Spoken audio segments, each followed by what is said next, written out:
انا خلاص ههج. ده اخر فيديو ممكن اتخيل اني اتكلم عنه النهارده. ايه ده؟ مالك يا حاجه؟ ايه اللي حصل لك؟ انا اللي اعرفه ان الراجل ده عمل قصارى جهده عشان يستنى معانا بنفس الشكل بنفس الهيئه. عمل حاجه بنسميها الكيوريوس كيس اوف عمرو دياب.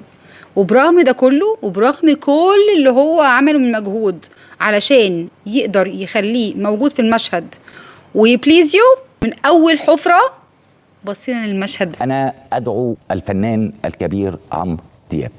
انا ما اعرفش انت عملت حاجه كويسه ولا حاجه وحشه، بس المذيع عايزك. نداء لطياره الدوحه، لو سمحت تعالى علشان في حد بيندهلك وعايز منك حاجه. إلى الاتصال وملاحقة هذا الشاب، هو سرقك؟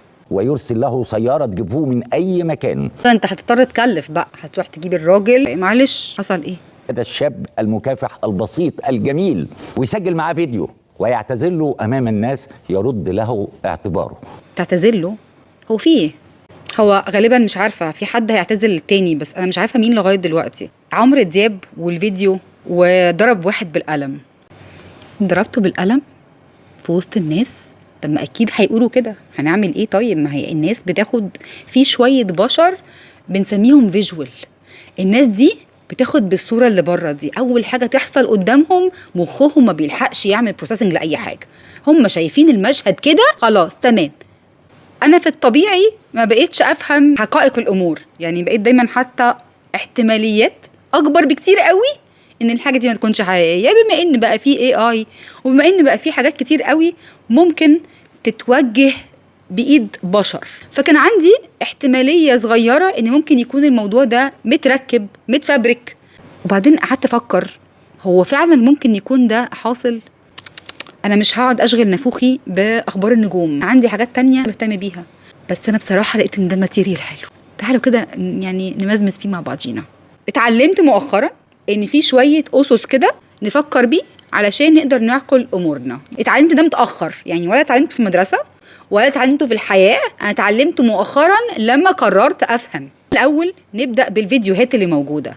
اول فيديو شفته كان هو ده، ويقول له أنا آسف حقك عليا، أنا معرفش عملت كده إزاي، اللي أنا عملته لا يليق. خلاص تمام. ويقول له أي أسباب، يقول له كنت مضغوط عصبيا، كان عندي ألم ساعتها في بطني متحامل على نفسي، يقول له اللي هو عايزه. هنا بقى الماتيريال بتاعتي بدأت تظهر. دلوقتي احنا جماعة من كتر ما في التربية، عارفين انتوا الاعذار اللي هي في طرفين دايما بيبقى في المشهد. واحد بيقعد يعني يفرض في الاعذار كده، اي اعذار. طبعا واضح ان احنا متربيين على المشهد ده، فقول له اي حاجه. عم قول له بطنك كانت بتوجعك، قول له كان عندك صداع، قول له مراتك بتولد، اي حاجه مش مشكله. احنا متعودين على الهري ده، فهو هيصدق مفيش مشاكل. يعني احنا اتعودنا على عدم المصداقيه، فانت قول له اي حاجه. طبعا المشهد ده بيفكرني جدا لما تكون مثلا في شغلانه، والشغلانه دي مش انت المدير، انت في حد تاني هو المدير بتاع المنطقه، وتيجي تتكلم معاه مثلا في حاجه حقيقيه جدا، فيقوم باصص لك كده بصه الايه، الاحتماليات ان انت تكون خبيث وبتتلائم، واكيد انت اللي انت بتقوله ده مش صح. ليه؟ عشان احنا عندنا المشهد ده موجود في عقلنا، انه احنا هنقول كلام فارغ وهيتقال لنا كلام فارغ، مفيش مصداقيه. مهما كبرت ومهما صغرت في المدرسه مفيش مصداقيه، وبيتقال لك لما تخش تبقى عايز تخش الحمام، والله حمام برضو ولا عايز تنط من السور؟ مفيش مصداقيه، حرام معلش. ففي الاخر احنا بقى بنكبر وبعدين بنخش بقى في وظائف، وقررت ان انا افيدك بمعلوماتي واساعدك ان انت تبقى بني ادم كويس. لما هاجي اربي العيال على مشهد سي سوري يا ولد، ده بقى اللي بيطلع لي. وأنا متأكد إن الشاب الصعيدي المحترم هيقبل الاعتذار عندما ترد له كرامته وينتهي الموضوع. دي الطريقة اللي هعتذر بيها، هو ده التصور لأي مشهد هطلع منه بإن أنا أقول كلام فارغ، فاللي قدامي هيصدقني. فكل ما أنا بقى مشلولة أكتر كل ما اللي قدامي هيصدقني، أو كل ما هبقى كرييتيف في أفكار مش حقيقية كل ما هو هبقى في مصداقية عند اللي قدامي. طب دي نتيجة إيه؟ إحنا في السريع كده دايما بنربط ما بين اللي بيحصل والعلاقات والخلفة والتربية، خلاص عشان نقدر في الآخر نوصل لصورة كاملة على اللي احنا فيه أسبابه إيه ونعمل إيه فيه. في التربية وفي المدارس والحضانات في مواقف شبه الموقف ده بالظبط. معلش يا جماعه خليكم بس معايا واحده واحده، اصل احنا بنحاول يعني نوصل كده شويه نقط ببعض. في طفل في حضانه عض طفل تاني، لو المدير ده كان فيجوال هياخد المشهد ويروح يكلم اهل الشخص اللي عض ويقول له ابنك عضات. لو الشخص بقى اللي ماسك المكان ده او المدير او الشخصيه اللي عندها مسؤوليه في انها تسيطر على المشهد ده بشكل مظبوط وسليم وصحي، ما بتعملش كده خالص او ما بيعملش كده خالص. بيعمل ايه؟ بيبص على الكاميرات. ليه؟ عشان يشوف ما قبل الحدث، بيشوف ايه اللي حصل يخلي البني ادم ده يعض طرف تاني. وفي اغلب الاحيان بيبقى فعلا الطرف ده يا اما اتعمل له was provoked، كان في حد مثلا عمل له حاجه، نتش حاجه منه، مش عارفه ايه، زقه، اخد حاجته، كل الكلام ده، والولد ما عندوش لسه الوسائل اللي يقدر يتكلم بيها، واخد بقاله فتره على ضغطه معينه تخليه يطلع التواصل بتاعه بان هو يهبش اللي قدامه او يعض.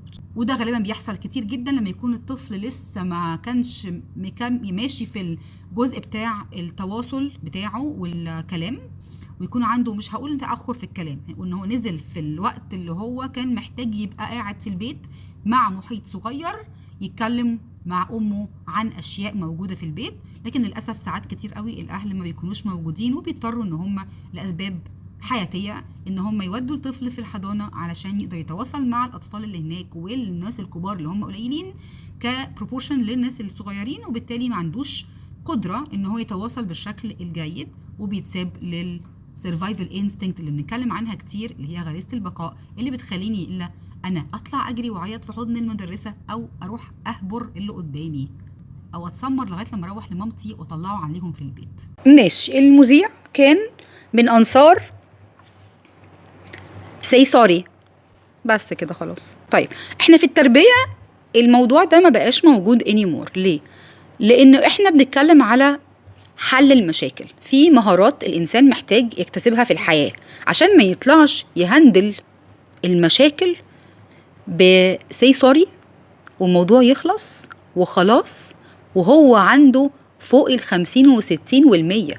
ما يصحش. في حاجة اسمها مراحل كده الواحد محتاج يعدي بيها للاعتذار. بصوا هي شبهها جدا موجودة في اللقطة بتاعت الروحانيات والدين، وازاي ممكن نعتذر ونتوب وكل الكلام ده كله. بتبقى خطوات، ما بنروحش احنا ننط فوق اخر مرحلة ونقول سي سوري ومع السلامة، لان الانسان لما بيقول سوري من غير ما يبقى عمل الخطوات اللي بنتكلم عنها دي بيتحط في احساس محبط جدا انه هو وكأنه مظلوم، مفيش حاجة اتعملت لتشغيل ادراكه. فعشان لما احنا بنتعود على سي سوري وسي سوري سي سوري كل شوية ما بتسيبلناش حل غير ان احنا ننتقم. وده عشان كده في حالة الانتقام في الحياة كتيرة جدا ما شاء الله. عشان طبعا انا اتحركت وحطوني في كورنر واضطريت ان انا اروح اقول اسف من غير ما حد يسمعني، من غير ما انا اسمع لحد، من غير ما افهم انا عملت كده ليه او الشخص عمل فيا كده ليه. مفيش اي حاجه من الحاجات دي بتتم. سي سوري يا ولد، ده اهم حاجه. بنقول سي سوري غالبا الاهل بيعملوا كده علشان بنسميها عشان نحفظ ماء وجهنا قدام الناس اللي بيشوفوا قد ايه انا مربيه ابني كويس او وحش. فانا بقى ما بفكرش في مصلحه ابني، انا بفكر في الشكل العام. وبرضه هنرجع ونقول لان انا ممكن اكون بنتمي للناس اللي عندهم اللي بيحكموا على الاشياء بالبصر، وكمان مهم جدا بالنسبه لهم صورتهم، ودول ناس محترمين وكويسين وموجودين وكتير، ودول ناس يعني نقول نوع معين من البشر او تايب اوف بيرسوناليتي بتخلينا ان احنا نبقى مهم جدا عندنا شكلنا قدام المجتمع. كلنا عايزين نبقى شكلنا كويس اكيد قدام المجتمع، بس الحاجات دي تبقى درجات. الدرجات العاليه منها بتخليني ابقى مش شايفه اني محتاجه اقف في الموقف شويه مع ابني او مع الشخص واخد ودي معاه علشان اقدر افهم فعلا فين الخطأ اللي ممكن يكون صدر مني، او اوضح للي قدامي الخطأ اللي هو قاله بشكل مريح وبشكل سلس وصحي. وطبعا نفس الكلام نوع التربية ده بيطلع في الاخر برضو بني ادمين عايشين مع بعض لما يخشوا في علاقة بعدين مفيش حد فيهم بيدرك ان هو اخطأ في اللي قدامه، وكل واحد يبدا يسمي التاني بقى، اصله ما بيعرفش يعتذر، اصلها ست وملهاش دعوه بالاعتذارات، ما بتنفعش تعتذر، اصل الراجل ما عرفش ايه، اصل الستات ايه، وبنتوه شويه كده زي ما احنا تهنا في انه تعالى وسي سوري. نرجع بقى للي بيحصل في عمرو دياب او اللي بيحصل من عمرو دياب. احنا لغايه دلوقتي بجد انا مش متاكده من اي حاجه. تعالوا بس نشوف كده الكاميرات بتاعه الحضانه بتقول لنا ايه. ده بقى الجزء التاني من الفيديوز اللي انا هعرضها عليكم. في ناس في الحياه كرييتيف جدا بجد والله، مبدعين وعندهم وسائل اللي هي التكنولوجيا الجميله الحديثه الحلوه، موبايلات حلوه، ابلكيشنز جميله، تكنولوجيا بقى على اعلى مستوى، وكمان في احداث بتحصل، وفي حاجه احنا متعرفين عليها بقالنا فتره كده اللي هي فكره الترند. اوكي، فكره الترند دي موجوده من زمان، من ساعه لما فكره الموضه كانت موجوده في الحياه. اللي عايز يمشي مع الترند او مع الموضه، اللي عايز يشوف انه هو مهم، شكله ينتمي لمجموعه معينه معمول عندها ستار كده، اللي هو ايه، جود بوي، ماشي. فمعظم الناس للأسف دلوقتي المجتمع بياخدوا احتياج أو بيتلبى لهم احتياج الأهمية، وإن هم موجودين، القيمة بتاعتهم عالية ومهمة ومتشافين عن طريق الترندز. فبالتالي لو أنا بني آدم كرييتيف وعندي الوسائل بتاعة التكنولوجي موجودة وبقدر أعمل فيديوهات وكمان هضحك الناس وهمشي مع الترند، فلة، ده احسن مكان ليا دلوقتي واحسن فرصه ان انا اعمل فيديو زي ده. خلاص بقى بيتكلم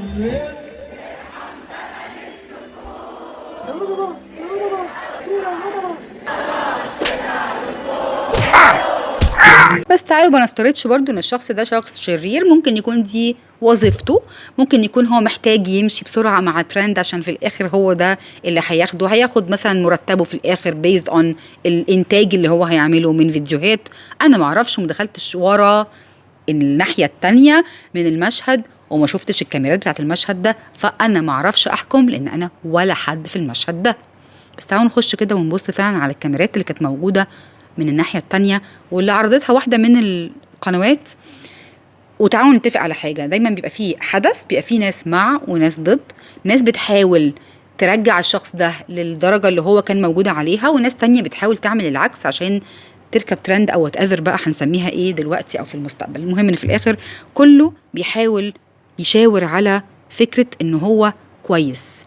اللي عمل الفيديو اللي فات اكيد كان عايز التسقيفة من الناس، وانه شويه ضحكتين على المشهد وعلى الفيديو ويتشير ويبقى جايب مشاهدات عاليه. واللي كمان ردوا احتمال يكونوا ردوا على المشهد اللي حصل من عمرو دياب، عملوا حاجه حلوه جدا واظهروا لنا الحقيقه فعلا، بس كمان كان برضو فيها شويه حاجات بسيطه كده هنشوفها مع بعض، دي بتبقى غصب عننا رد فعل بقى الناس اللي بتحاول تدافع. اوكي، بيبقى في شويه حبشتكنات كده بتتحط برضو علشان نبين برضو ان احنا الناس الكويسين اللي بيدافعوا عن الفكره، فلازم يكون في حته كده ايه فيها شويه سبايسز برضو عشان تبقى مناسبه للاكله. جه الواحد ده المفروض ان فيه الستيج الناس انا كنت موجود على فكره. الستيج ده مش المفروض ان كل حد يطلع فيه غير العريس والعروسه وكده. المهم ان الراجل ده حاول يطلع مره واثنين وثلاثه واربعه. بصوا انا ما اعرفش طبعا الحته دي اللوجيستكس بتاعتها بتتعمل ازاي، هل مثلا الستيج ده بيبقى حواليه مثلا سكيورتي او حاجه فبيعمل فلتره للناس، بنشوف مين اللي هيطلع على الستيج مين اللي مش هيطلع على الستيج. انا ما اعرفش ده بيمشي ازاي بصراحه. منطقيه الموضوع بالنسبه لي وارد جدا ان يحصل ان في ناس تانية تطلع فوق الستيج ويطلعوا ما يكونوش من الناس اللي متوقعين ان هم يكونوا موجودين على الستيج. ولما باجي افكر فيها بالمنطقيه الطبيعيه بلاقي انه اتس اوكي، ده فرح والناس موجوده، واكيد ما فيش حد كراش في الفرح ده مثلا دخل مع نفسه ما ملوش دعوه بالفرح. دول الناس دي كلها معزومه في مكان، والمكان ده بيغني فيه مغني وواقف على الستيج وبيلعب كده مع الناس وبتاعه بيزقططهم كلهم. فلو في اي حد هيصور ما شيء طبيعي انه يصور، ودي حاجه مش غريبه. فحتى ما يصحش ان احنا نكون بنعمل الفيديوهات اللي منتشره دلوقتي انه الشخص الفلاني ضرب واحد بالقلم على وشه عشان كان عايز يصوره معاه. يعني برضو احنا برضو عاطفيين يا جماعه، حرام يعني برضو. لا بجد بصراحه كان يعني جابت الناس. مش اللي انا بتكلم فيه. لو انتوا بصيتوا على الفيديو كويس جدا جدا جدا، دايما الناس بتمسك في رد الفعل ما بتمسكش في الفعل. هنا بقى موضوعنا، الناس بتمسك في الفعل ولا في رد الفعل؟ حسب والله احنا عملنا مجهود شويه وفكرنا في المشهد اللي حصل، واعتبرنا ان احنا عندنا من الوقت في الحياه، واعتبرنا ان احنا عندنا من المسؤوليه في التفكير، واعتبرنا ان احنا بني ادمين ممكن يحصل اي حاجه مننا، واعتبرنا وده الاساسي ان اي حاجه احنا بنسمعها محتاجين الاول نعقلها، هنمشي بقى في الباث ده في الطريق ده بشكل منطقي صحي. فاكرين المشهد بتاع الحضانه والكاميرات ومين اللي عمل ايه ومين اللي عض مين وعضه ليه؟ فاكرين لما قلنا انه في عضه اتعضت لواحد وان البني ادم ده ممكن يكون مستفز، فاحنا عايزين نشوف الاول الكاميرات بتجيب المشهد ما قبل العضه. نفس الكلام بالظبط، هنجيب المشهد ما قبل الالم ونشوف بس هو ايه اللي حصل. الراجل ده فضل يمسك عمرو دياب، فضل يمسكه من دراعه، فهو شايفينه بيبص له كذا مره وحاول ينزل ايده بس يا حسام كذا مره. بعدين خلص دراعه اوكي، فخلاص يعني هو ماسك المايك فاهو، وبعد كده نزل هنا، وبعد كده نزل في وسطه، ان هو يعني عمال بيشده بشكل مبالغ. انت عارف يا حسام الميزه في الفيديو ده ايه؟ انه مش من الزاويه اللي منتشره على السوشيال ميديا بالظبط. احنا لقينا الفيديو ده من زاويه تانية وشايفين الناس بتشوف رد الفعل، علشان يا عيني احنا عقولنا بتكسل شويه، معلش بتبدا تجمع كده شويه الخبرات بتاعتهم وبتبدا تجمع منطقيه المواضيع. بس الكارثه اللي هنا بقى، وده اساس اللي احنا بنشتغل عليه، البني ادم لو ما كانش محقق وما كانش حاسس ان هو بني ادم كويس بسبب التربيه والمحيط اللي موجود فيه والمدارس، هيبدا يروح يشاور على اي حد معدي ويقول عليه ان هو اخيه. فرصه عظيمه ان انا اقول ان انا مش موافق على المشهد ده، فرصه عظيمه وظاهره جدا في السوشيال ميديا مؤخرا، وعشان كده في ناس كتير جدا بتقعد تطلع بلاوي الناس على اللي هي متسجله، مثلا ناس عاملين مثلا فيديوهات واحنا مش عايزينها انها تكون موجوده او عايزين نتريق عليها، فيقوموا حاطينهم في فيديوهات تانية ويقعدوا يتريقوا عليهم قدام الناس.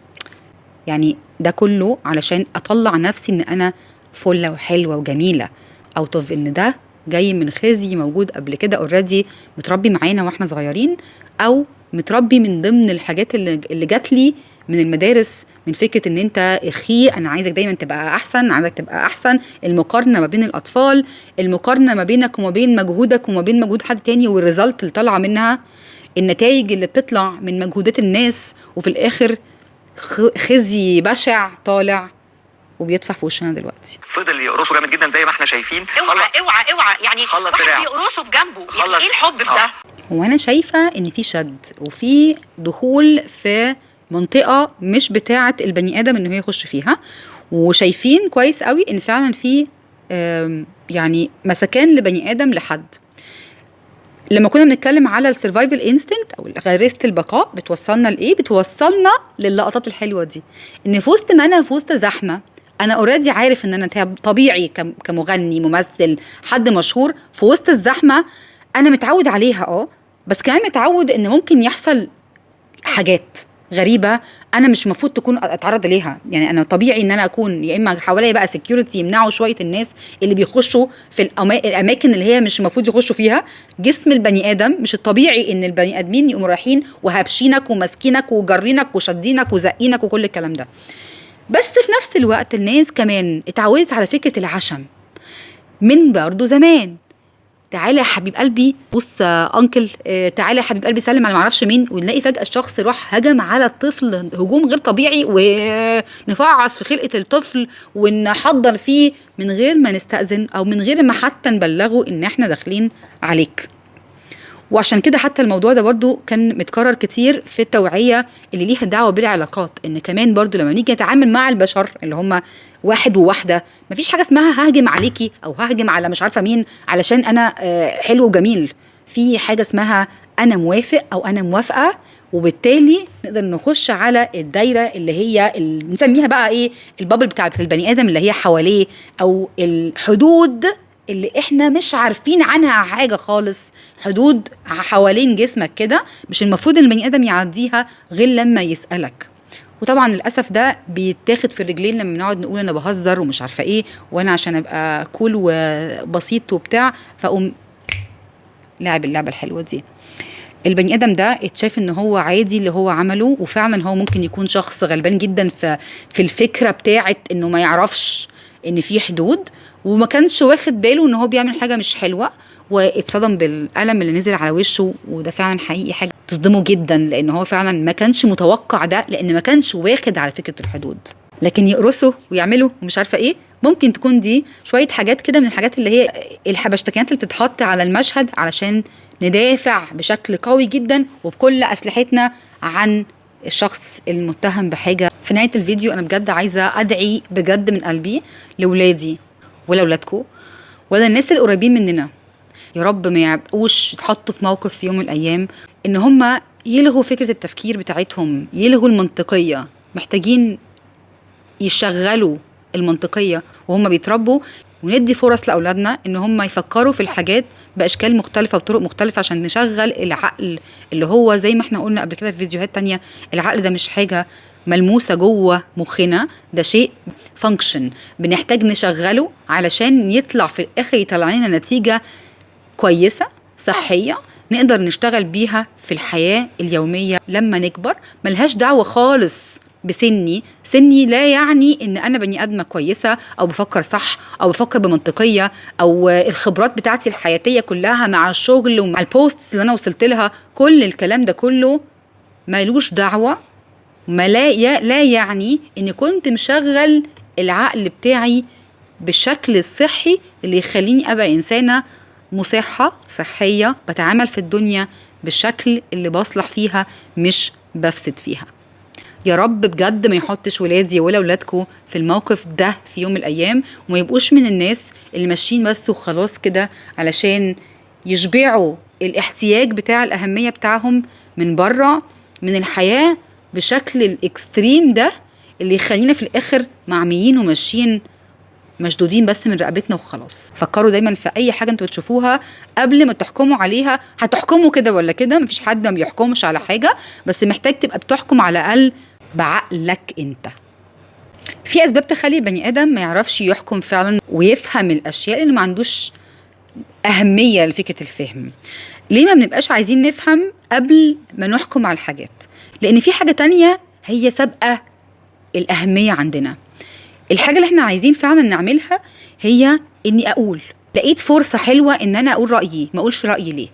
لقيت فرصه حلوه ان انا موضوع موجود قدامي وانا في مرحله كبرت خلاص وعايزه اعوض الكتمان اللي انا كنت مكتومه زمان وانا صغير في حياتي، في طول الفتره اللي انا كنت بعيش فيها ومفروض ان انا امارس شويه مهارات تخليني ابقى عارف احكم على الاشياء بشكل مظبوط ومنطقي.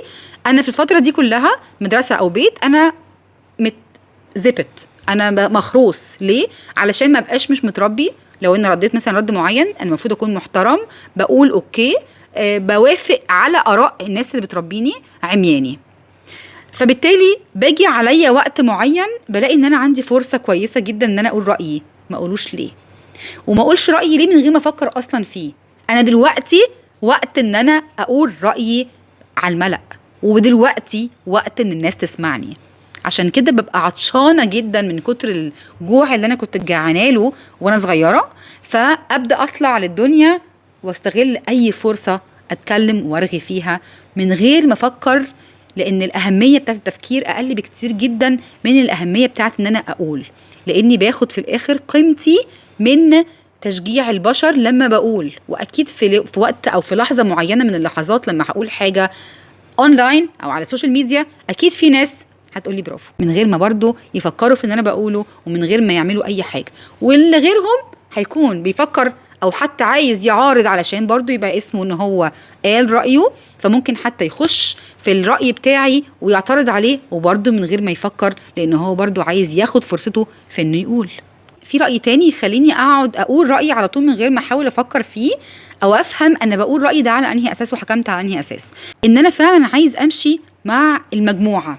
متعودين احنا على الفكره بتاعت انه اكيد الناس الكتير دي مش هتجمع على حاجه غير لو كانت صحيحه. متعودين على الفكره دي من واحنا صغيرين جدا وبتتقال لنا حتى من اهالينا. يعني لو حد مثلا رجع لمامته او باباه من المدرسه وقال ان حصل مشهد معين والاهل دول راحوا المدرسه وحبوا يعرفوا المشهد ده مشي ازاي، هنصدق الطفل ولا هنصدق الكبير؟ لو في 2 مدرسين قالوا عليه ان هو شقي او بيرغي كتير في المدرسة أو بيعمل مش عارفة إيه. كل الحاجات دي بتأثر على تفكيرنا وبتأثر على حكمنا لما نتحط في نفس الموقف بعدين لما نكبر ونشوف مواضيع ونشوف إذا كنا إحنا فعلا مهم إن إحنا نفكر فيها، ولا اديله بسرعة حكم على اللي قدامك من غير ما تبقى موجود في المشهد، أو من غير حتى ما تكون شايف إن واحد ممكن يقول حاجة حقيقية فعلا قدام مجموعة كبيرة من الناس. برغم إنه أصلا لو إحنا بنرجع لكتب السماوية الموضوع ده أصلا موجود فيه، لأنه متقال لنا إن أنت ممكن ناس تكون ماشية على ما وجدنا عليه آبائنا، وممكن يكونوا هم يا حبايبي ما خدوش بالهم إن هم ماشيين على حاجة مش مظبوطة. فدي مسؤوليتك أنت، إنك أنت محتاج تبص على الحاجة بنفسك وتاخد فيها قرار وتفكر فيها لما يبقى عندك الفرصة. ودلوقتي أنت أكيد عندك الفرصة.